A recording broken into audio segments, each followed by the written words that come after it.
하나님의 말씀을 봉독해 드립니다.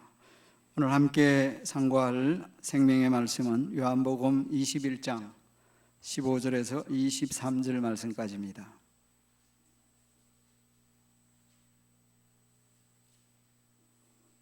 이제 제가 말씀을 봉독합니다.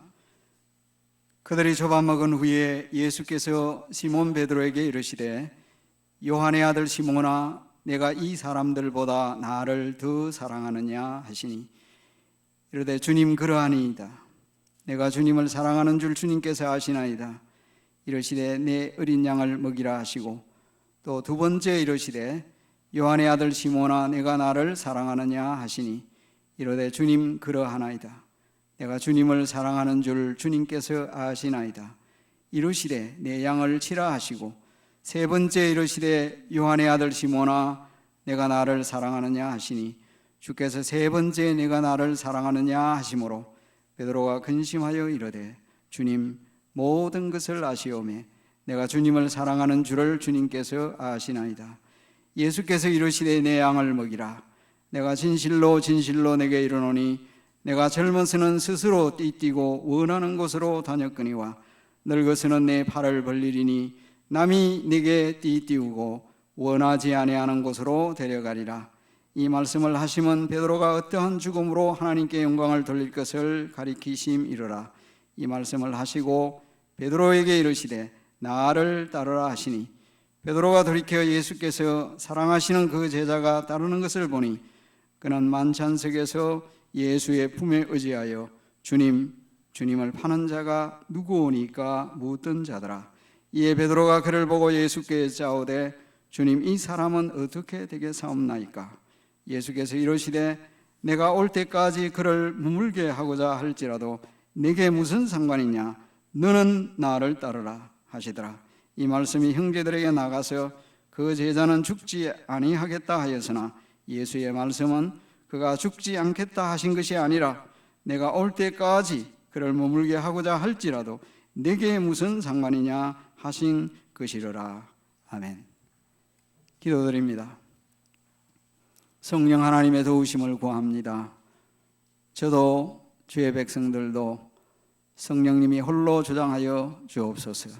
예수님 이름으로 기도합니다. 아멘. 미 육군 보병 군사학교 US Army Infantry School의 모토 표어는 Follow me입니다. 나를 따르라입니다. 이제 한국에 있는 역시 보병학교 표어도 Follow me입니다. 나를 따르라. 아마 미국의 보병학교를 본다서 그런지도 모르겠어요. 전투에서 초급 장교의 명령 나를 따르라, 이 말을 잘 따라야만이 전투에서 승리할 수 있겠죠. 그런데 여러분, 우리 인생을 향해서 그것도 영원과 관련되어서 나를 따르라 이런 말을 할 사람이 과연 누구이겠습니까? 그 누가 감히 우리를 향해서 나를 따르라 말을 할 수가 있겠습니까? 예수님 외에 그 어느 누군가가 나를 따르라 말을 할 수 있겠느냐는 것입니다. 예수님은 나를 따르라 하셨습니다. 오늘 본문 말씀 여러분들이 너무 잘 아시는 말씀이잖아요. 예수님께서 죽음에서 부활하신 후에 베드로를 찾아오셨고 베드로와의 대화 가운데서 예수님은 나를 따르라, 그리고 특별히 너는 나를 따르라 말씀을 하셨습니다. 이미 일찍이 예수님은 베드로에게 나를 따르라, 물론 마태복음에 나와 있는 표현은 헬라어 표현은 조금 다른 표현입니다. 하지만 의미는 같아요. 나를 따르라 말씀하셨습니다. 예수님의 제자가 되라는 말씀입니다. 예수님을 따라가는 것은 예수님을 배우는 것이고 예수님의 말씀을 순종하는 것이며 예수님을 닮는 것입니다. 제자가 되라 말씀하신 거예요. 그러나 오늘 본문에서 예수님께서 나를 따르라 하신 것은 조금 의미가 다를 수 있습니다. 물론 동일 의미 속에서 이해할 수 있겠지만, 즉 내가 가는 이 길 똑같이 걸어오라 이 얘기입니다. 말하자면 come after me, in the same direction that I'm going. 내가 가는 그 방향으로 너도 오너라. 이런 말씀이에요. 성도 여러분, 예수 믿는 사람은 다 예수님 따르는 사람들입니다. 여러분 이 자리에 앉아서 예배드리는데 다 예수님을 따르는 사람들이죠. 예수님 따르는 사람들이잖아요. 그런데 예수님은 또다시 우리에게 정말 나를 따르라, 너는 나를 따르라 하시는 것입니다. 오늘 저는 너는 나를 따르라 이런 제목으로 말씀을 드리겠습니다. 그러면 예수님을 따라가기 위해서는 어떻게 해야 할까요? 몇 가지 말씀을 드립니다. 첫째, 예수님 따라가려고 하면요, 여러분 자신에게 진실하고 신실한 신앙이 있는지, 그 신앙이 신앙 고백으로 잘 드러나는지 확인하셔야 합니다. 이미 베드로는 예수님께 신앙 고백을 했어요. 예수님이 물으셨을 때 베드로가 대답했잖아요.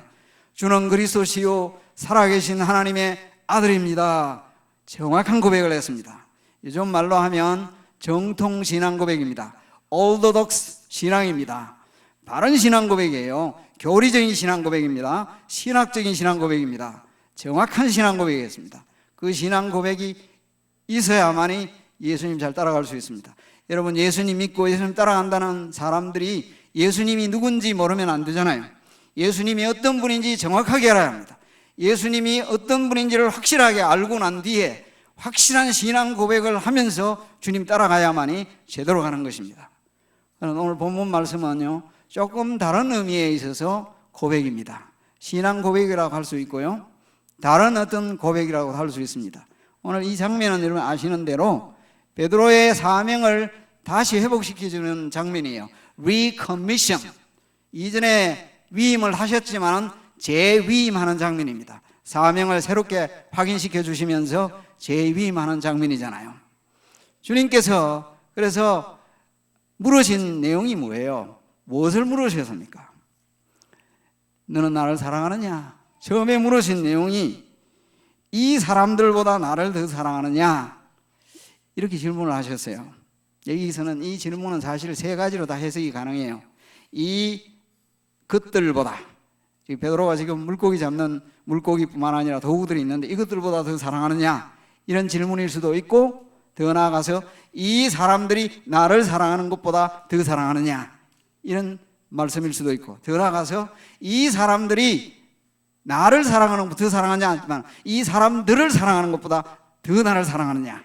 뭐 다 핵심이 무엇입니까? 사랑하느냐 하는 질문입니다.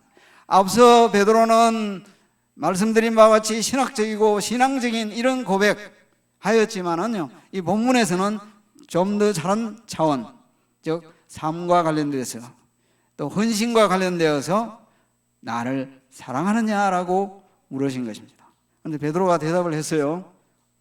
베드로가 대답하기를 주님께서 아십니다. 내가 주님 사랑하는 줄 주님께서 아십니다. 이렇게 대답을 했잖아요. 그리고 더 나아가서 예수님이 세 차례 질문을 하시니까 17절 말씀에 가서는요, 주님 모든 것을 아십니다. 베드로는 예수님의 전지성을 믿었습니다. 좀 어려운 표현으로 말하면 omniscient. 주님 모든 걸 아세요.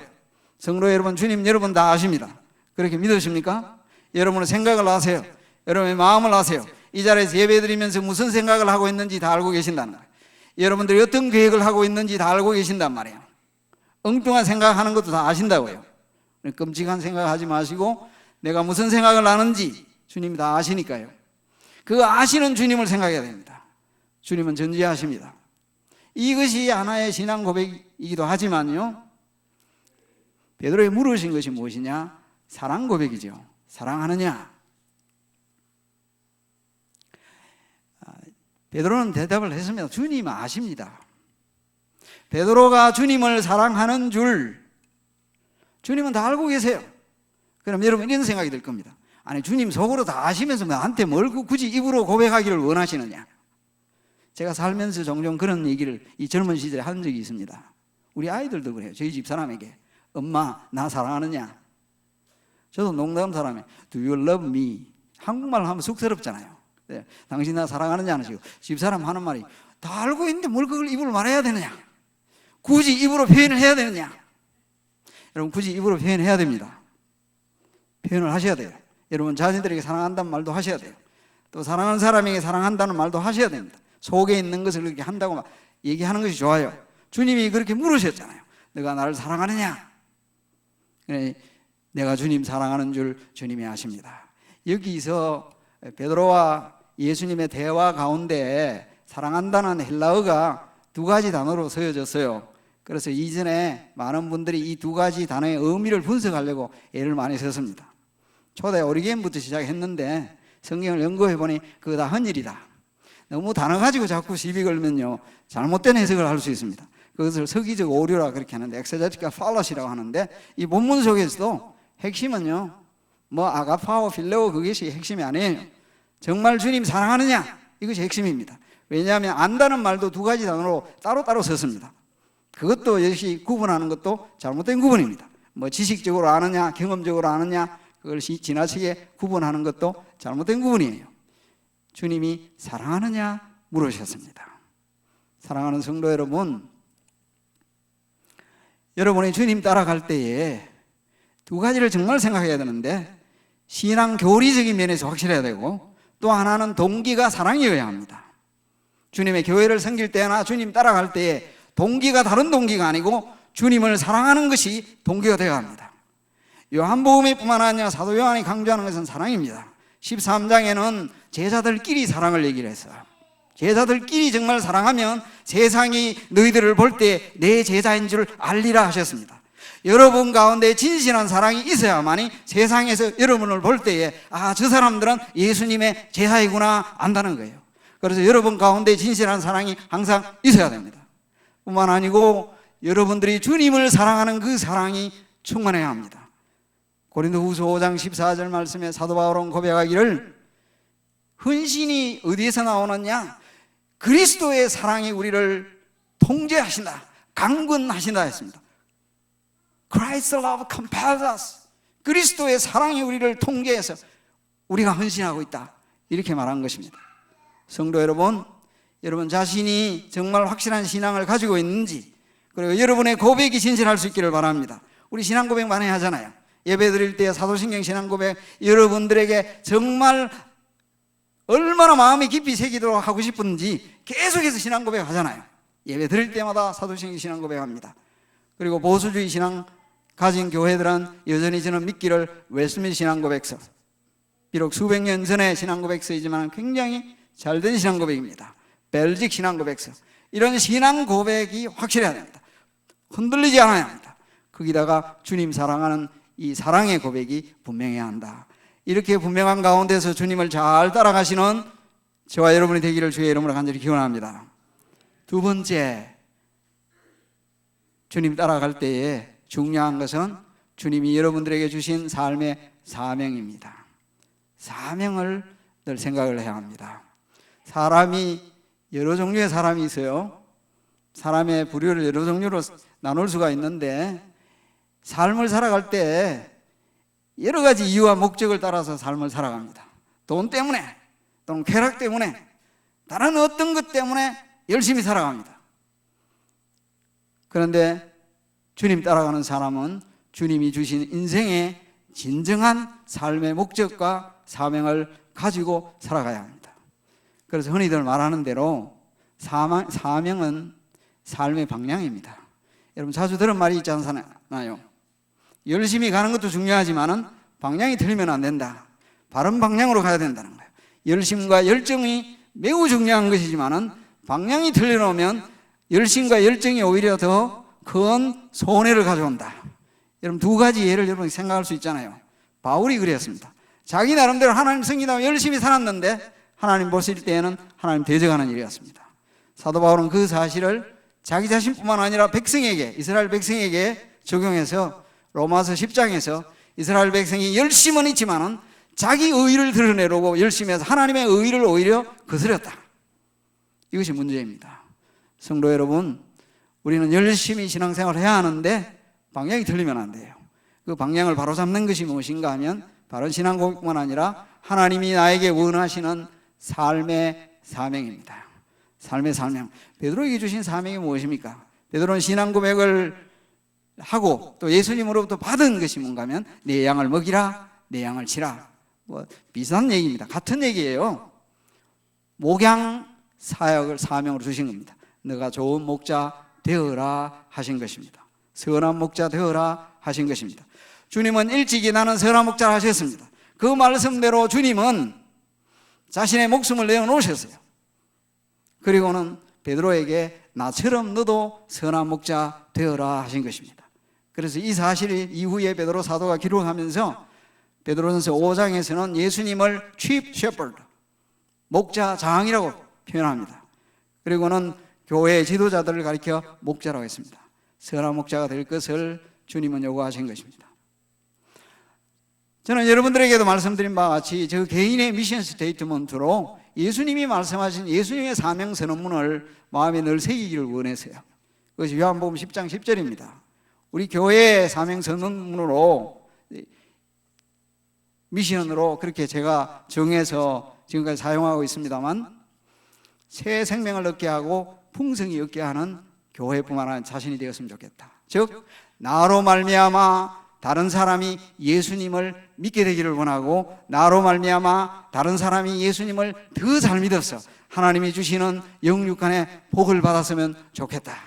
이것이 저의 생각이고 사명으로 삼았다는 얘기입니다. 여러분, 어떤 형태로든지 우리는 주님 닮아서 이런 사명을 실천해 가야 합니다. 여러분 때문에 다른 사람이 잘 되기를 바랍니다. 여러분 때문에 예수 믿는 사람이 생겨나기를 바랍니다. 여러분 때문에 다른 사람이 복을 받기를 간절히 바랍니다. 구약의 인물 가운데요, 그림자로, 타입으로, 섀도우로 예수님 보여준 사람 가운데에 요셉을 우리는 늘 생각하죠. 요셉은요, 요즘 말로 하면 어디 가든지 선교사적인 삶을 살았습니다. 우리는 모두 다 현실적으로 선교사는 될 수 없지만 선교사적인 삶을 살아야 되는데, 요셉이 어떻게 살았습니까? 노예로서 보디발의 가정에서 살면서 선교사적인 삶을 살았어요. 하나님 보여주는 삶을 살았습니다. 보디발, 성경의 창세기 39장에 보세요. 그 주인이, 즉 보디발입니다. 그 주인이 요셉을 보니까 하나님이 요셉과 함께 하시고 요셉이 하나님이 함께 하심으로 형통하구나, 그것을 불신자가 보았단 말이에요. 불신자가 보았다는 것은 뭔가 요셉이 그렇게 살았다는 얘기예요. 그렇게 살았으면 좋겠습니다. 그는 감옥에 들어가서도 선교사적인 삶을 살았습니다. 하나님을 말하고 하나님적인 말씀을 했잖아요. 그래서 결국은 나중에 총리가 되어서 역시 그 자리에서 사람 살리는 일을 했잖아요. 성도 여러분, 우리 각자의 삶의 형태는 다 달라요. 직장도 다르고 일터도 다르고 하는 일도 다 달라요. 하지만 크리스찬은 어떻게 살아가느냐? 주님처럼 다른 사람을 살릴 수 있는 사람이 될 수 있어야 합니다. 사람을 죽이는 사람이 아니라 살리는 사람이 되어야 합니다. 내가 가는 곳마다 살아나는 역사가 있기를 바랍니다. 다른 사람이 정말 유익을 얻을 수 있기를 바랍니다. 그것이 주님이 우리에게 원하시는 것이라고 믿습니다. 덴마크에 윌리라고 하는 안과 의사가 있었습니다. 그 당시로 유명했던 모양입니다. 그런데 이분이 구세군을 세운 윌리엄 부스의 아내였던 캐드린 부스의 일대기를 읽고 감동을 받았습니다. 나도 이렇게 살고 싶다. 하나님을 위하여 살고 싶다. 감동받아서 이분이 영국으로 넘어가서 신학 공부를 했어요. 그리고 난 뒤에 선교단체를 통해서 파송을 받게 되는데, 선교단체에서 당신은 어디 가기를 원하느냐 이렇게 질문을 했더니, 저를 필요로 하는 곳에 제가 가겠습니다. 그래서 이분이 파송을 받아 어디로 갔느냐? 인도네시아 자바섬으로 갔습니다. 그 인도네시아 자바섬에는 원주민 20% 이상이 눈병을 앓고 있었습니다. 그래서 안과 의사가 가는 게 맞죠. 그래서 그는 그곳에 가서 환자들을 치료하면서 복음을 전했습니다. 열심히 복음을 전했는데 30년의 세월이 지나고 은퇴하면서 그는 이렇게 말을 했다고 합니다. 저를 이곳에 보내신, 하나님이 보내신 사명 두 가지가 있는데, 이 사명은 바로 첫째는 사람들의 눈을 고쳐주는 일이고, 둘째는 그들의 영혼의 눈을 밝혀주는 것이다. 그렇게 한 것입니다. 우리가 모두 다 선교사가 될 수는 없습니다. 하지만 우리는 선교사적인 이런 삶, 즉 사명입니다. 살 수 있습니다. 다시 말씀드리지만 성도 여러분이요, 여러분을 통하여 주께 영광을 돌아가기를 간절히 바랍니다. 베드로에게 이 말씀을 하실 때 보면 베드로에게 하신 말, 이해하기 어려운 말씀을 했어요. 18절 말씀입니다. 내가 진실로 진실로 너에게 이르노니 너가 젊어서는 스스로 띠띠고 원하는 곳으로 다녔거니와 늙어서는 너 팔을 벌리니 남이 너에게 띠띠우고 원하지 아니한 곳으로 데려가리라. 이 말씀을 하심은 베드로가 어떠한 죽음으로 하나님께 영광을 돌릴 것을 가리킴이로라. 죽음에 대한 말씀을 하셨어요. 베드로의 죽음을 통하여서 하나님께 영광이 돌아간다. 그래서 전에 내려오는 얘기에 의한 베드로가 어떻게 죽었다는 얘기들이 많죠. 역사가 유세부에서는 말하기를 하기를 그래서 베드로가 스스로 자원해서 거꾸로 십자가에 달려 죽었다. 클레멘트라고 하는 사람은 클레멘트 1서라는 책에서 베드로를 순교했다.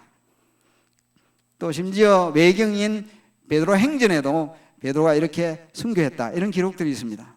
그런 기록들, 가톨릭의 전통을 따라서 베드로의 순교에 대한 얘기를 있고, 이것을 소설화 만들어서 영화를 만드는 것이 쿠오바디스 도미네, 이 영화가 된 거죠. 물론 그 말이 이미 일찍 있었던 말을 사용한 것입니다. 주여 어디로 가십니까? 베드로가 나중에 순교했다는 스토리를 가지고 영화를 만든 것이죠. 성도 여러분, 주님을 위해서 또 사명 감당하려고 하면은 희생과 수고와 헌신이 필요하다는 말입니다. 저는 이 요한복음 10장 10절 말씀을 제 개인의 미션 스테이트먼을 하고 난 뒤에 나중에 10장 11절 말씀을 읽으면서 굉장히 마음이 부담이 되었어요. 그게 무슨 말씀이 있습니까? 나는 선한 목자라, 선한 목자는 양들을 위하여 목숨 버린다. 제가 그 말씀을 읽는 순간 표 잘못 정한 것 같다. 왜냐하면 내가 죽어야 하는데 죽을 가능성이 없다. 힘들다. 그래서 목회를 하면서 늘 생각하기를, 주님 말씀하신 대로 나는 선한 목자가 아니고 사꾼인 모양이다. 그래서 제가 친구들 목사님들하고 동료 목사님들하고 얘기하면서 나는 선한 목자 되기는 들렸고 사꾼인 것 같다. 솔직한 그런 심정을 종종 말하기도 했습니다. 희생과 헌신이 필요하다. 내가 죽어야 되는데 내 고집, 내 자아, 내 어떤 것, 인간적인 것 죽어야만 다른 사람 살릴 텐데 내가 그러지 못하는 것이 얼마나 어리석은 일인가, 불쌍한가, 이런 생각을 한 것입니다. 성도 여러분, 주님 따라서 주의 영광 드러내면서 사명 감당을 하면은 죽을 때 죽을 수 있어야 합니다. 그래야만이 주께 영광이 돌아갈 수 있습니다. 사명 잘 감당하는 여러분의 인생 되기를 간절히 기원합니다. 그리고 우리는 주님 계속 따라가야 하는데요, 베드로가 주님 따라갈 때에 옆에 보니까 21절 말씀에 보면 이렇게 표현해요. 이에 베드로가 그를 보고, 이 그가 누군가 하니까 사도 요한이죠. 이 요한복음을 기록한 사람입니다. 예수께 여짜오되 주님, 이 사람은 어떻게 되겠습니까? 이렇게 물었습니다. 그를 주님이 뭐라고 대답을 하셨습니까? 22절 말씀에 예수께서 이르시되 내가 올 때까지 그를 머물게 하고자 할지라도 너게 무슨 상관이냐? 너는 나를 따르라. 영어는 그걸 가지고 You must follow me 이랬습니다. 사실 명령형이거든요. 근데 헬라어로는 드러나고 우리말로 드러납니다. You, 다른 사람 아니고 옆에 사람 아니고 You follow me. 다른 사람 신경 쓰지 말라는 거예요. 옆에 사람 신경 쓰지 말라는 거예요. 딴 사람 신경 쓰지 말고 너는 날 따라오너라. 이렇게 말씀하신 거예요. 19세기 영국 런던에 유명한 목사님 세 분이 사역을 하셨습니다. 하나님이 때때로는 정말 한꺼번에 귀한 종들을 세우시는가 봐요. 그 세 분의 이름이 F.E. 마이어 목사님, 또 한 분은 찰스 벌저 목사님. 찰스 벌저 목사님은 소위 말하기를 설교의 황제라고 부릅니다. 설교를 얼마나 잘하셨는지 설교의 황제라고 불리는 분입니다. 또 한 분은 웨스트민스터 교회 사원을 목회하셨던 캠벨 목사님, 몰간 캠벨 목사님입니다. 이 세 분이 사역하고 있는데 그 세 분 가운데 마이어 목사님이 일반적인 평가나 모든 면에서 좀 떨어졌던 모양이에요. 그래서 전에 내려오는 얘기가 있습니다. 이제 이 마이어 목사님이 다른 두 분 목사님 생각하면서 자신이 좀 열등의식을 가진 거예요. 저 두 분 목사님보다 나는 좀 못한데. 그래서 열등의식이 생기면 사람은요, 잘못하면 어떻게 돼요? 시기심이 생기죠. 그래서 목사님 생각이 큰일이다. 내가 열등의식이다, 시기심이 생기면 안 되니까 어떻게 해야 되겠냐? 이전에 제가 한번 이 말씀을 드린 적이 있죠. 기억나시나요? 그래서 그 두 분 목사님 생각날 때마다 어떻게 했습니까? 기도했습니다. 그 두 분을 위해 축복의 기도를 했습니다. 하나님, ken 몰간 목사님이 섬기는 교회, 찰스 볼전 목사님 섬기는 교회 복을 베푸시옵소서. 사람들을 보내셔서 꽉꽉 채우시고, 요지는 이것입니다. 약간 버전은 달라도 하나님 그곳에 사람을 꽉 채시고 남는 사람이 있으면 우리 교회 보내주세요. 이런 기도를 참 드리기가 어렵지 않겠어요? 그런데 하나님이 보니까 이후에 그 마이어 목사님을 잘 사용하셨는데 그분은 책을 많이 쓰셨어요. 책을 75권 이상, 그 외에도 많은 책을, 다른 분들도 책도 쓰시고 글도 쓰셨지만은 이분은 책을 많이 쓰셨죠. 좋은 사역을 감당하셨습니다. 남과 비교하는 것은 어리석은 일입니다. 교회도 마찬가지입니다. 다른 교회하고 비교하는 것도 어리석은 일입니다. 모든 교회가 대형교회 될 수가 없습니다. 모든 목사님들이 소위 말하면 유명한 목사님이 될 수가 없습니다. 하나님이 각자에게 주신 은사가 달라요. 만능 목사님 기대하면 시험 들어요. 우리 교회 목사님도 이것도 하고 저것도 하고 다 했으면 좋겠네. 하나님이 그렇게 안 해주신 데 어디가 있어요? 만능 목사님 기대하면 시험 든다. 그리고 여러분 자신도 마찬가지예요. 저 사람은 저렇게 잘하는데 왜 이 사람은 왜 이래? 나는 왜 이러냐? 이렇게 비교할 게 아닙니다. 하나님이 우리 각자에게 주신 은사 모든 것이 다 다르기 때문에 여러분 자신이, 제 자신이 주님만 바라보고 따라가야 합니다. 너는 나를 따라라. 주님 따라가야 합니다. 사람 따라가는 것이 아니고 주님 따라가셔야 돼요. 목사를 바라보는 것이 아니고 주님 따라가야 합니다. 그 어떤 인간을 바라볼 것이 아니고 오로지 주님만 따라가야 합니다. 그리고 주님의 제자 양육하는 사람들도 자기 제자 만들면 안 돼요. 자기 제자 만드는 것은 잘못된 것입니다. 주의 영광을 가리는 일입니다. 자기 제자가 아니라 주님 제자 만들어야 되는 거죠. 이것이 늘 마음속에 새겨야 할 부분입니다. 성도 여러분, 말씀을 기억하시기 바랍니다. 다른 사람 생각하지 않고 꼭 주님 잘 따라가시기를 주의 이름으로 기원합니다. 저와 여러분은 주님 따라가는 사람인데요, 먼저 신앙 고백, 즉 교리적인 내용적인 면에 있어서 주님에 대해서 잘 알고 있어야 합니다. 그리고 주님을 정말 사랑하는 마음으로 쫓아가십시오. 그리고 또한 사명을 늘 생각하세요. 다른 사명이 아니에요. 크리스찬은 살리는 일입니다. 그래서 결국 하나님께 영광 돌리는 일입니다.